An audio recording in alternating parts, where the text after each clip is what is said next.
Today we're going to talk about learning to see outside, which is probably the most difficult thing there is to do. Learning some of the technical stuff, that's fairly straightforward. But learning to see and to translate that, that's where all the difficulty comes. And then the second part, we're going to talk about the prismatic palette. And the prismatic palette is simply color as value.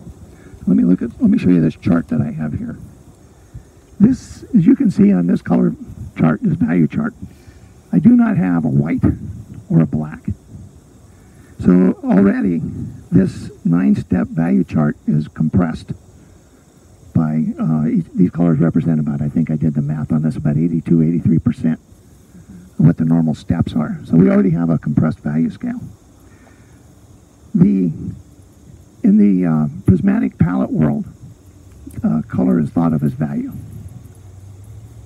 And for instance, this is a cadmium yellow light, cadmium yellow dark, what they call a cad yellow dark, which is basically a mixture of this. And this is cadmium yellow orange, which is right in the middle. It's the middle value.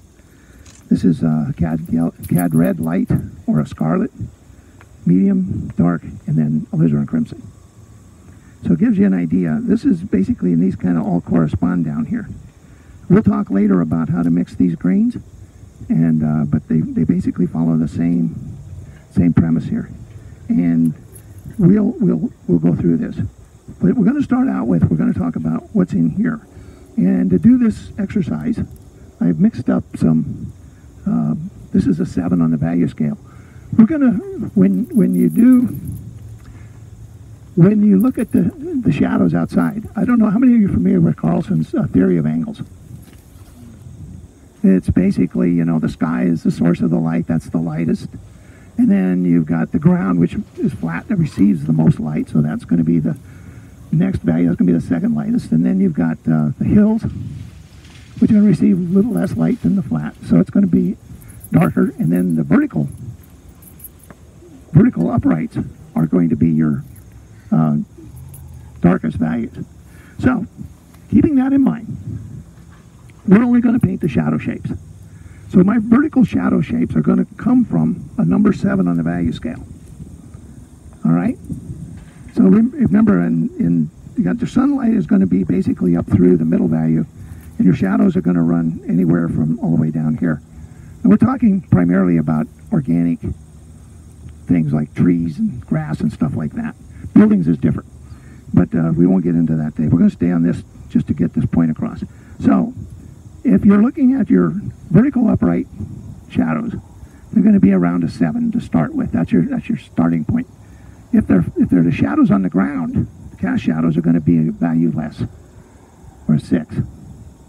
On the other side, if you're flat on the ground in the light, it would be a 3. And if something's vertical, i.e. the leaves on those trees that are in the light, they're going to be a 4. Okay? So that's kind of like where we're going to start. Now, let's keep this in mind, and then I'll go ahead and I got some paint mixed up here.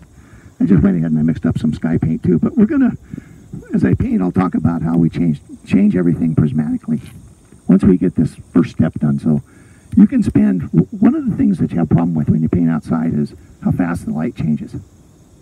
Well, this system gives you the ability to change the light, to paint and capture the light first with the shadows, and then you can take your time and indulge yourself when you paint all the other stuff in. So it works out. For me, it's been it's getting to be less stress outside when I paint after I get the first step done. But the harder work I do here in the first step, the more fun I have the rest of the painting. I can be very creative as long as I stay within my value control. We have heard about music and poetry in your work. And how do you get that? And that was one of the questions I asked my mentor right at the beginning. And he told me this system is how you do that. And so I'm going to try to show you what he taught me. And it has helped me tremendously. It was also very difficult because I love my no-tans. I like doing things. This thing is basically, as you paint and get started on your scene, you better have a really clear idea where you're going with that as a starting point.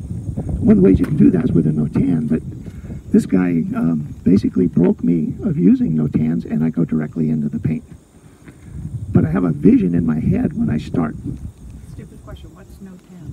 A no-tan is simply a black and white grayscale, little maybe 2 by 3 inch done in markers, where you can get all your shapes, your big shapes. Here is that in nature there's what they call a golden thread.